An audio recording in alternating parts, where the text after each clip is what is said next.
Mi hijo me arrebató el pase de abordar de la mano en medio del Aeropuerto Internacional de la Ciudad de México y señaló con la barbilla hacia la salida automática, como si yo fuera un perro estorbando en el pasillo. Soy Baudelia. Tengo 71 años. Fui maestra de historia durante 4 décadas, y aquel viaje era el sueño de toda mi vida. Lo que Roberto no sabía, y lo que estaba a punto de demostrarle, es que la tarjeta de crédito que pagó cada centavo de todo ese lujo llevaba mi firma. Y mi resentimiento. Pero antes de continuar, checa si ya estás suscrito al canal y escribe en los comentarios: ¿desde dónde estás viendo este video? Nos encanta saber hasta dónde están llegando nuestras historias. Yo había pasado 3 meses planeando aquel viaje. No es exageración. 3 meses anotando en una libretita, investigando en la computadora de la biblioteca pública, llamando a la agencia de viajes con la paciencia de quien revisó exámenes de secundaria durante 40 años. Quería que todo fuera perfecto. Los vuelos, el hotel, los recorridos. Quería que fuera inolvidable. La idea surgió después de que vendí el terreno que mi esposo, don Antonio, me dejó. Él murió hace 4 años de un problema del corazón que siempre pensamos que tendríamos tiempo de resolver. No fue así. El terreno se quedó ahí, registrado en la notaría, esperando una decisión que me costó mucho tomar. Durante 2 años ni siquiera podía mirar el papel. Era como si venderlo fuera, enterrarlo definitivamente. Pero un día desperté diferente. Me miré en el espejo del baño y pensé: él no guardó esto para que se pudriera en un cajón. Lo guardó para que yo viviera. Yo nunca había salido del país. En 40 años de salón de clases, enseñé sobre la Revolución Francesa, sobre Napoleón, sobre la Torre Eiffel y el río Sena, como si los conociera de cerca, usando esa voz de maestra que hace que hasta el alumno más distraído levante la cabeza. Pero nunca había puesto un pie allá. París era una ciudad de libros para mí. Y quería, antes de morir, que fuera real. Cuando se lo conté a Roberto en la cena de Navidad, con los itinerarios impresos y organizados por fecha, él sonrió con ese gesto amplio que me llenaba de orgullo. Aceptó al instante. Carla, mi nuera, intercambió una mirada con él que fingí no ver, una de esas miradas que hablan sin abrir la boca. Pero yo estaba demasiado feliz para preocuparme por eso. Pagué todo a mi nombre.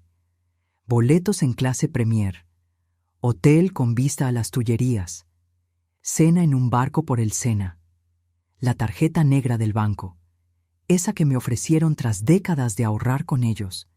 La pasé sin parpadear. No era un desperdicio, era merecimiento. Era la diferencia entre una vida vivida y una vida apenas aguantada. El día del viaje, me desperté a las 4 de la mañana sin necesidad de alarma. Doblé mi abrigo color camello, que había comprado especialmente para la ocasión, y lo puse sobre la maleta roja. Revisé mi pasaporte 6 veces. Escribí en la portada de mi libreta de viajes: Baudelia va a París. Roberto y Carla llegaron a mi puerta a las 6. Ella traía lentes oscuros dentro de la casa y no soltaba el celular. Él llegó empujando el carrito de las maletas sin siquiera saludar.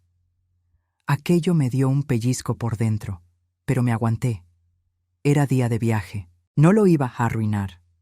En el aeropuerto el mundo me pareció maravilloso.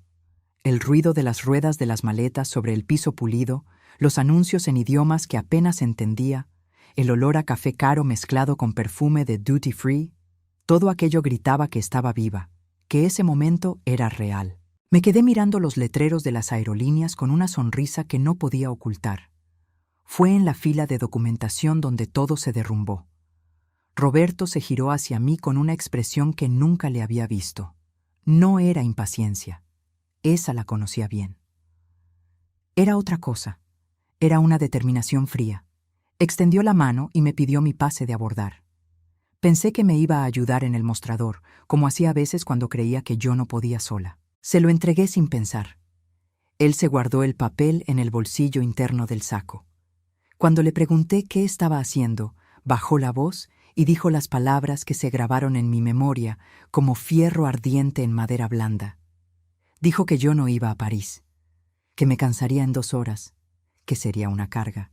que él y Carla querían disfrutar. Era casi una segunda luna de miel, dijo, con esa brutalidad de quien cree que la crueldad es más aceptable cuando se susurra. Y entonces me empujó levemente fuera de la fila y me dijo que tomara un taxi y me regresara a la casa a cuidar a los gatos. Los gatos. Me cambió por 2 gatos que ni siquiera eran míos. Me quedé parada en medio de la terminal, con el bolso apretado contra el pecho y el corazón hecho pedazos. La gente pasaba esquivándome como si fuera un bache en el camino. Vi a mi nuera soltar una risita y decir que París estaba muy sucio y lleno de gente, que me estaban haciendo un favor.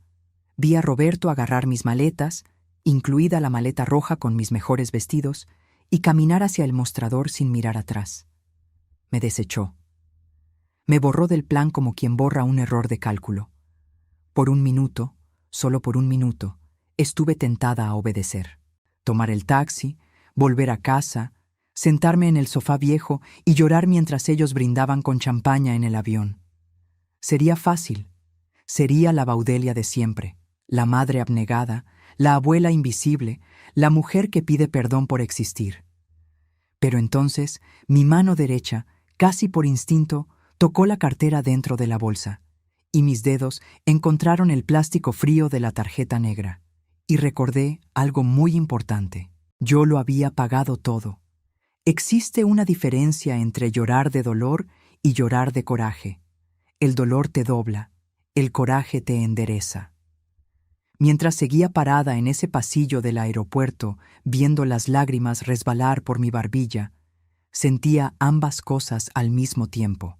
El dolor era por el hijo que había criado, el niño al que enseñé a caminar, al que saqué de la casa a las 3 de la mañana con fiebre altísima hacia urgencias, al que le pagué la carrera dando clases particulares los fines de semana.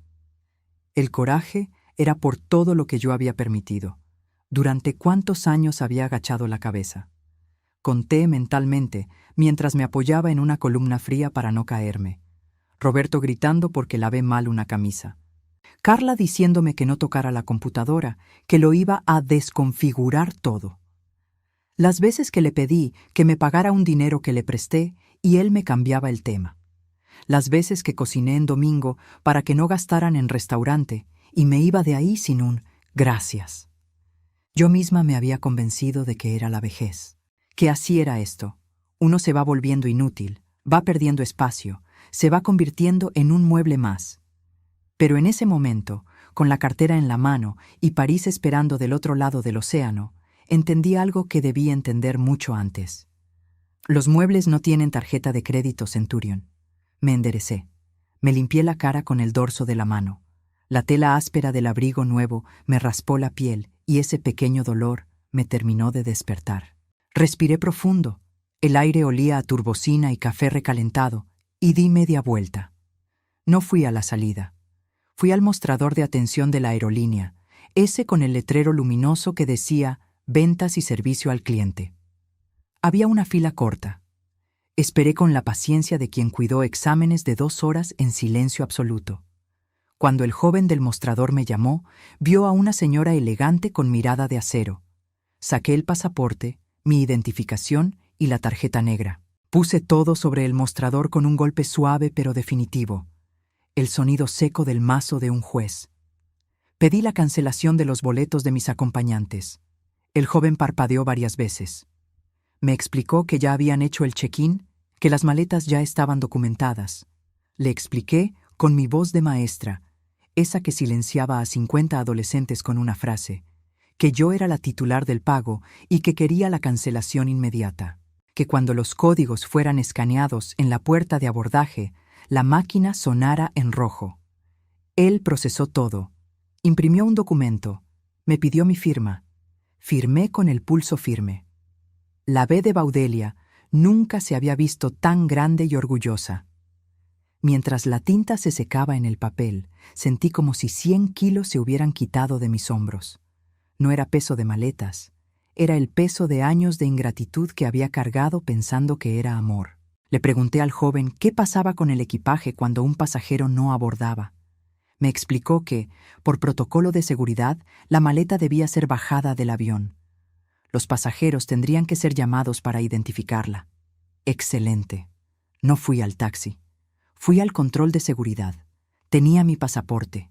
Tenía mi propio pase de abordar en el celular, ese que Roberto no me quitó porque pensaba que las viejas no entienden de tecnología. Pasé por la revisión con la bolsa al hombro y el corazón latiendo fuerte, pero no de miedo.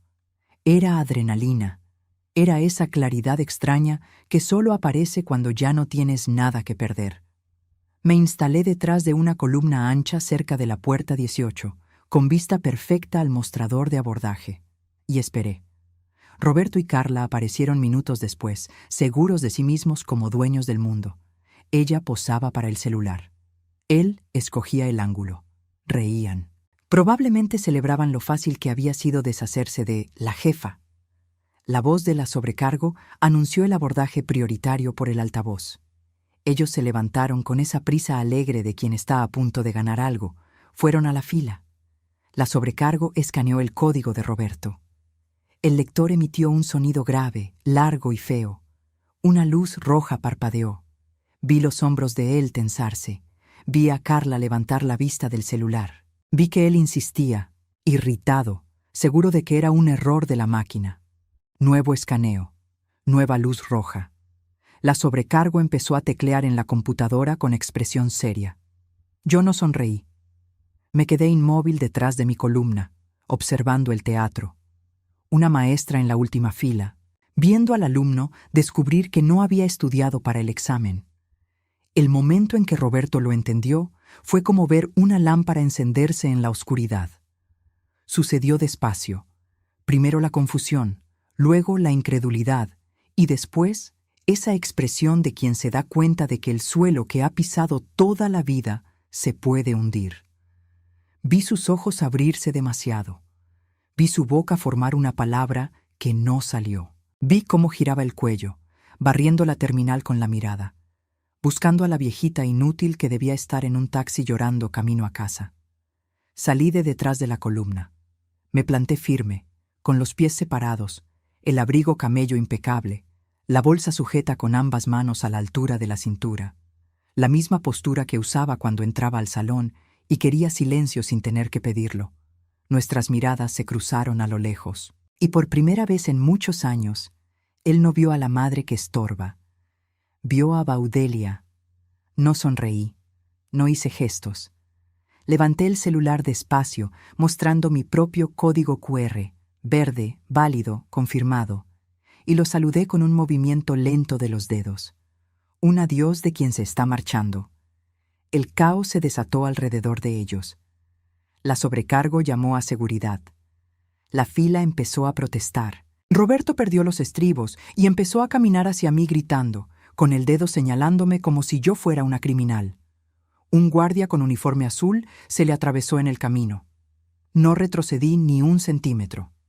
Aprendí en 40 años de clase que cuando alguien intenta intimidarte con el tamaño o el volumen de la voz, retroceder es lo peor que puedes hacer. El miedo huele. Y los depredadores, aunque sean tus propios hijos, lo olfatean. Gritó que yo estaba confundida, que había cancelado sin querer, que las señoras grandes no entienden de tecnología. Esperaba que yo asintiera, pidiera perdón, sacara la tarjeta de nuevo y arreglara todo mientras me humillaba frente a toda esa gente. Me quedé en silencio. Ese silencio pesado y denso que usaba cuando alguien no traía la tarea.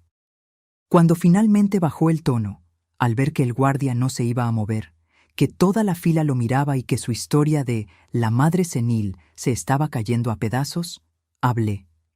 Con calma, con claridad. Dije que no había sido ningún error, que había ido al mostrador, me había identificado como la titular del pago y había revocado mi generosidad. Decisión ejecutiva, sin vacilaciones. Carla perdió la compostura. El rímel se le corrió. Gritó algo sobre las maletas, sobre sus vestidos, sobre las reservaciones que estaban todas a mi nombre. Asentí. Dije que sí, que todo estaba a mi nombre. El hotel, los tours, la cena en el barco. Y que, como titular, había decidido que prefería mi propia compañía a la de 2 personas que me trataban como a un mueble viejo. El guardia tosió discretamente, escondiendo una sonrisa. La sobrecargo anunció la última llamada para el vuelo por el micrófono. Roberto intentó un último recurso, el tono de niño pidiendo perdón, esa voz melosa que usaba cuando necesitaba dinero para pagar la luz o la tarjeta. Dijo que se habían equivocado, que estaban nerviosos, que yo no podía hacerle eso a su familia. A su familia. Lo miré por un segundo. Ese rostro que vi nacer, que vi crecer. Sentí una punzada en el pecho. Sería mentira decir que no sentí nada. Pero entonces recordé lo de los gatos. «Hazte útil, mamá». Y la punzada se pasó. Le di la espalda, agarré mi bolso con firmeza y caminé hacia la sobrecargo en la puerta de abordaje.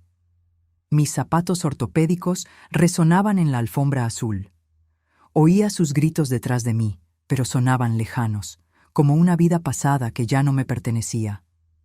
La sobrecargo lo había visto todo. Me miró con una mezcla de sorpresa y admiración que intentó ocultar tras su pose profesional.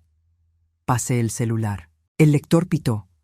Ese sonido VIP, verde y bonito, que es música para los oídos de quien tiene el derecho de estar donde está. Bienvenida a bordo, doña Baudelia. Buen viaje. Crucé el pasillo telescópico. El aire cambió de textura. Olía a café fresco y a aventura. No miré atrás. La cabina de Premier era silenciosa como una biblioteca. Me senté en el 2A, junto a la ventana, y por un momento me quedé mirando el asiento. Ese cuero suave, ese espacio generoso. Nadie me iba a pedir que me cambiara de lugar porque le calaba el sol. Nadie se iba a quejar de que me tardaba en el baño. Nadie me iba a tratar como un inconveniente con piernas. La sobrecargo me ofreció champaña antes de que me abrochara el cinturón. Acepté sin culpa. Mientras el avión seguía parado en la pista, miré por la ventana. Allá abajo, probablemente, Roberto y Carla seguían tratando de recuperar las maletas que el protocolo de seguridad estaba bajando. Me imaginé la escena. Las maletas saliendo de regreso, ellos tratando de explicarle a algún empleado cansado lo que había pasado. Carla, con sus tacones de marca que no estaban hechos para correr por una terminal de aeropuerto. No sentí un placer cruel. Juro que traté de sentirlo, pero lo que vino fue distinto. Era una especie de paz clínica, la misma que sentía cuando un alumno que se la pasó relajando todo el año se topaba con su calificación de reprobado. No era satisfacción por el sufrimiento ajeno. Era la sensación de que la realidad finalmente había llegado a cobrar lo que era suyo. Cuando el avión empezó a moverse, conecté el Wi-Fi, $20 extra que antes habría llamado despilfarro, y que ahora me parecieron la mejor inversión de la noche. El celular vibró como si tuviera una convulsión. Mensajes en cascada. 10 llamadas perdidas de Roberto. 5 de Carla. 15 mensajes de WhatsApp. Leí todo con la calma de quien corrige una mala redacción. Los textos pasaron del pánico al enojo, del enojo a la súplica. El tono cambió en tiempo real, conforme la realidad se volvía más concreta y la posibilidad de revertirlo más remota. En uno de los últimos mensajes, él decía que el cajero les había rechazado su tarjeta. Se me había olvidado ese detalle. Antes de abordar, en la prisa de todo, me metí a la aplicación del banco y bloqueé las tarjetas adicionales que les había sacado a ellos. La de Roberto para gastos generales y la de Carla para emergencias, cuyas emergencias más recientes habían sido unos zapatos italianos en oferta y una chamarra de piel que necesitaba. Estaban en la banqueta de la Terminal 2, sin coche, sin dinero, con 4 maletas gigantes y empezando a llover. Escribí una sola respuesta, firme y sin maldad innecesaria. Les dije que tenían salud y juventud, cosas que el dinero no compra. Que el taxi de regreso costaba menos que una botella del vino que pensaban pedir en la cena del barco. Que si era necesario, vendieran algo. Que nos veíamos en 2 semanas. Y que no olvidaran la medicina del gato a las 8 de la noche en punto. Mandé el audio. Puse modo avión. La desconexión fue casi física. Sentí como si un hilo invisible que me apretaba el pecho se hubiera cortado de tajo. Llegó la cena. Langosta con una salsa cremosa que olía a gloria. Del otro lado del pasillo, Un señor de 60 y tantos con el cabello bien cuidado y un libro grueso de arquitectura me miró con curiosidad. Dijo que me veía muy feliz. Dijo que era contagioso. Me presenté como Baudelia, viajera, no maestra, no mamá, no viuda, viajera. La palabra se quedó en mi paladar como un dulce fino. Comí con un hambre que no sentía hace mucho. Con cada bocado pensaba, esto es mío. No es lo que sobró. No es lo que quedó al fondo de la olla después de que todos se sirvieron. Es mío, elegido por mí, disfrutado sin prisas y sin culpas. Cuando terminé, recliné el asiento hasta que se hizo cama. La sobrecargo me trajo un edredón y una almohada de plumas. Me quité los zapatos y estiré los dedos de los pies. Cerré los ojos, pero no para dormir, sino para imaginar París. Me vi bajando del avión sola. Me vi en un taxi dando la dirección del hotel. Me vi entrando al cuarto con vista a las Tullerías. Y por primera vez en muchos años, en ninguna escena de esa película había alguien diciéndome qué hacer, qué no hacer, o de qué era capaz o no de aguantar.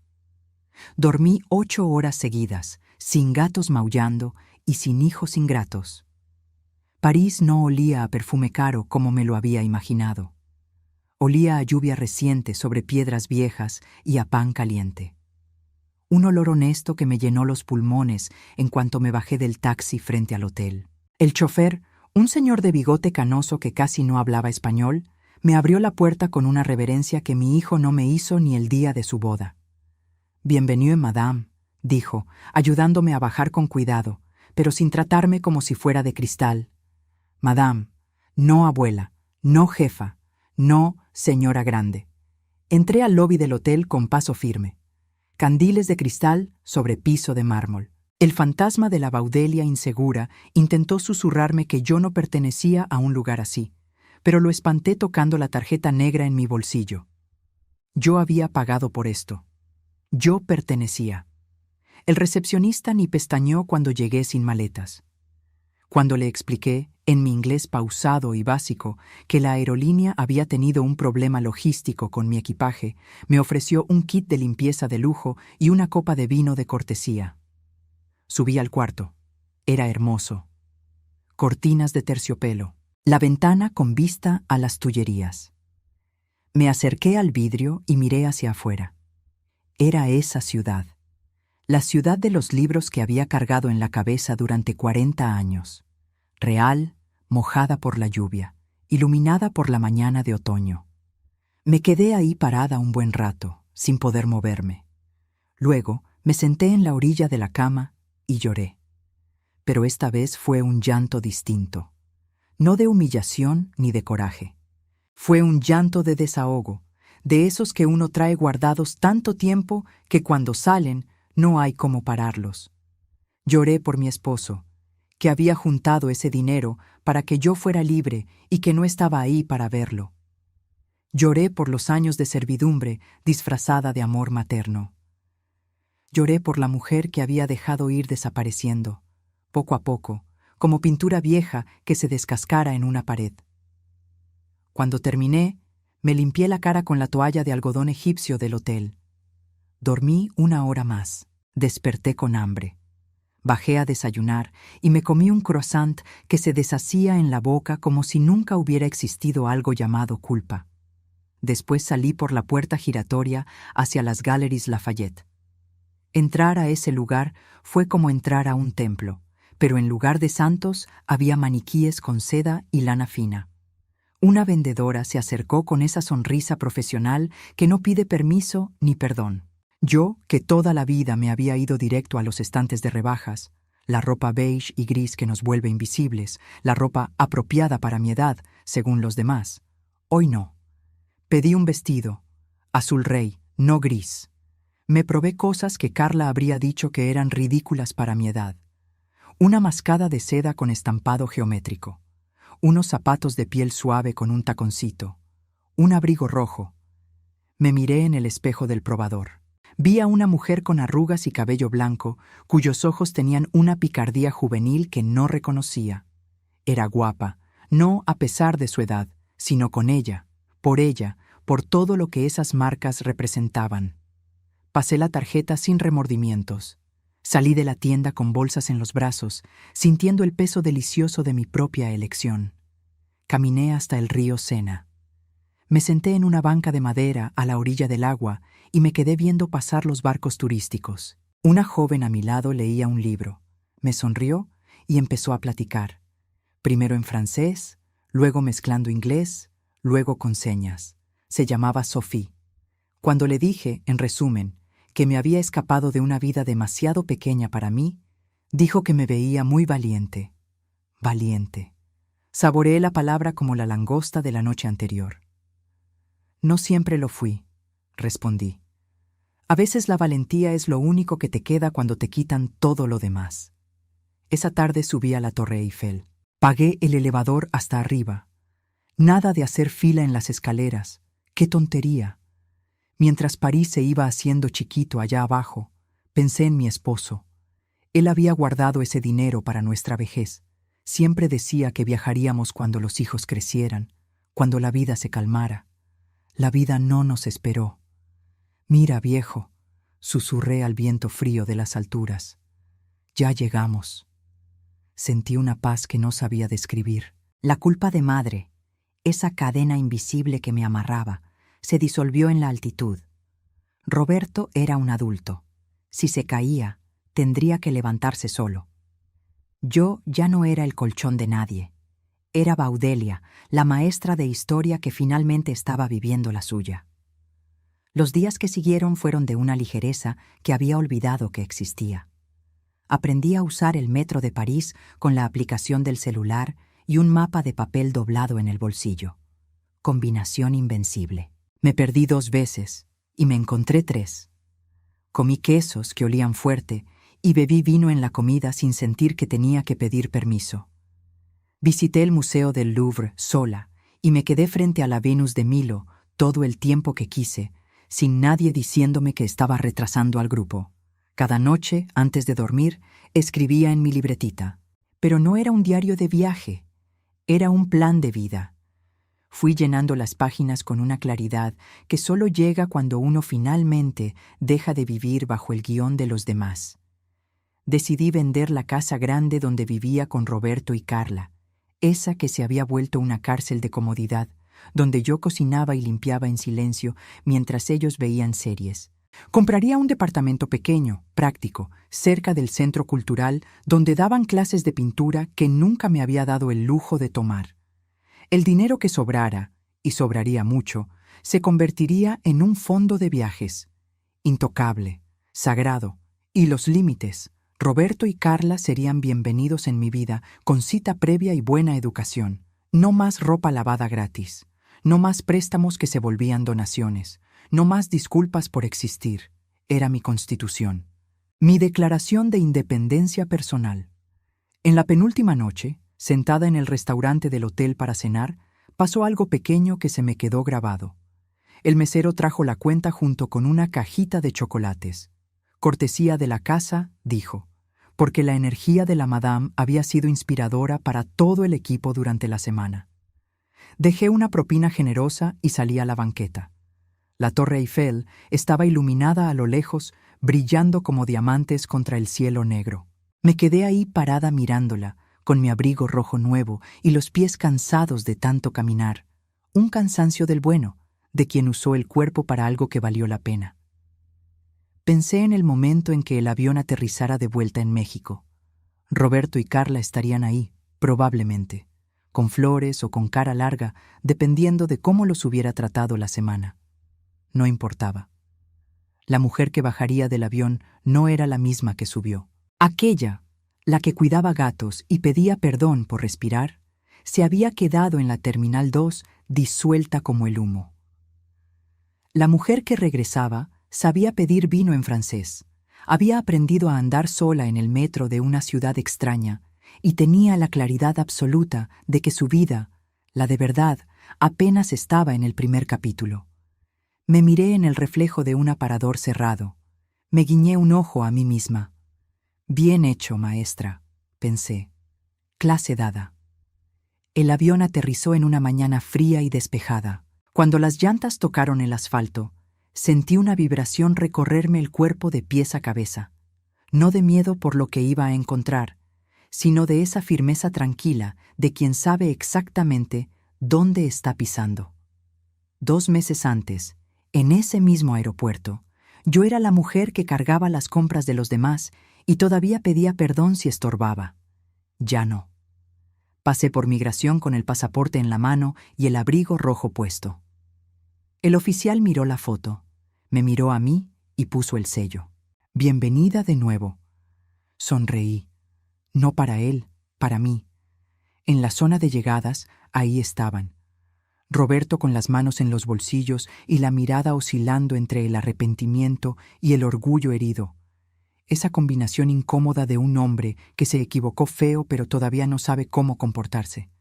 Carla al lado, sin lentes oscuros esta vez, con una expresión que nunca le había visto. Vergüenza real.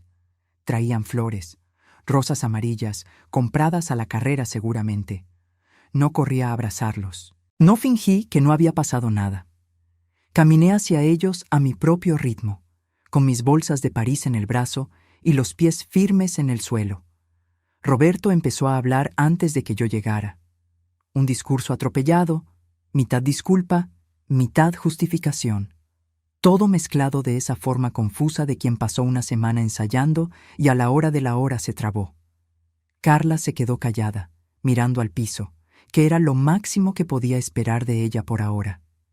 Dejé que terminara. Después hablé despacio, sin enojo. El enojo me lo había gastado en las alturas, mirando París desde la Torre Eiffel. Lo que quedaba no era rencor, era claridad. Les dije que los amaba, que siempre los iba a amar, porque el amor de madre no tiene interruptor, pero que amor no significa servidumbre, que me había pasado años borrándome poco a poco, convencida de que era el curso natural de las cosas, hasta el día en que él me arrebató el pase de abordar y señaló la salida como si yo fuera un perro estorbando en el pasillo. Se lo dije mirándolo a los ojos, sin parpadear. Vi el momento en que lo entendió. De verdad, no de dientes para afuera. Lo mucho que aquello había pesado. Vi cómo se le iba el color de la cara y regresaba diferente, más suave. Vi a Carla parpadear varias veces para contener algo que no estaba acostumbrada a dejar salir. Yo no necesitaba sus lágrimas, no necesitaba drama, necesitaba que entendieran que las reglas habían cambiado y que si querían ser parte de mi vida de ahora en adelante, sería bajo condiciones de respeto, no de favor, no de lástima, no de tolerancia condescendiente, sino de respeto. Tomé las flores de sus manos, no porque todo estuviera resuelto. Esas cosas no se resuelven en un aeropuerto, sino porque era un paso, y los pasos importan. En el coche, camino a la casa, nadie habló mucho. Yo miraba por la ventana viendo la ciudad pasar, tan familiar, tan mía, e iba pensando en los departamentos que iba a visitar la semana siguiente, en las clases de pintura que ya había buscado, en el boleto para Lisboa que había visto en la aplicación a buen precio. La vida afuera seguía como siempre, coches, semáforos, gente corriendo. Pero dentro de mí algo se había movido de lugar de forma permanente, como cuando mueves un mueble pesado que estuvo pegado a la pared tanto tiempo que la pared se queda marcada. La marca se queda, pero el mueble ya no tiene que estar ahí. En la casa, los gatos vinieron a olerme. Sombra se me subió al regazo. Misu, el malhumorado, pasó cerca sin detenerse, lo que para él era un cariño. Fui al cuarto, puse la bolsa sobre la cama y abrí mi libretita en la última página escrita. Baudelia va a París. Estaba ahí, con mi letra de maestra, en la contraportada. Abrí una hoja nueva y escribí una línea más. Baudelia regresó, pero no regresó para quedarse quieta. Cerré el cuaderno. Miré el techo del cuarto que iba a vender. Oí a Roberto y a Carla en la cocina preparando la cena. Ellos, esta vez, sin que yo se los pidiera. Las cosas pequeñas cambian despacio, pero cambian. Saqué el celular y abrí la aplicación de vuelos. Lisboa parpadeaba en la pantalla con una oferta que acababa a medianoche. Le di a comprar. La Baudelia de antes se habría quedado mirando esa pantalla por horas, inventando razones para no ir. ¿Y si pasa algo? ¿Y si me pierdo? ¿Y si me necesitan? La Baudelia de ahora pasó la tarjeta negra con un toque del dedo y se fue a bañar. Porque la vida, descubrí, no espera a que terminemos de tener miedo para empezar a suceder. La vida es el avión despegando mientras todavía estás temblando en el asiento. Es la luz verde en el escáner cuando todos pensaban que iba a ser roja. Es la champaña fría servida por alguien que te llama Madame sin conocer tu historia, pero viéndote de verdad. Tengo 71 años. Fui maestra de historia durante 4 décadas. Y la historia más importante que he enseñado es esta. La mía propia, empezada desde cero una tarde en el aeropuerto, con un abrigo camello que cambié por uno rojo. Clase terminada. Próximo viaje, Lisboa. Ahora, si te gustó esta historia, haz clic en suscribirte. Y dime en los comentarios, ¿qué parte te dejó con la boca abierta? Y no olvides hacerte miembro para tener acceso a videos exclusivos que no subo aquí. Te espero allá. ¿Te gustaría que redactara una secuela de esta historia o prefieres que adapte otro relato para ti? Otro relato para ti. Otro relato para ti. Otro relato para ti. Otro relato para ti. Otro relato para ti. Otro relato para ti. Otro relato para ti. Otro relato para ti. Otro relato para ti. Otro relato para ti. Otro relato para ti. Otro relato para ti. Otro relato para ti. Otro relato para ti. Otro relato para ti. Otro relato para ti. Otro relato para ti. Otro relato para ti. Otro relato para ti.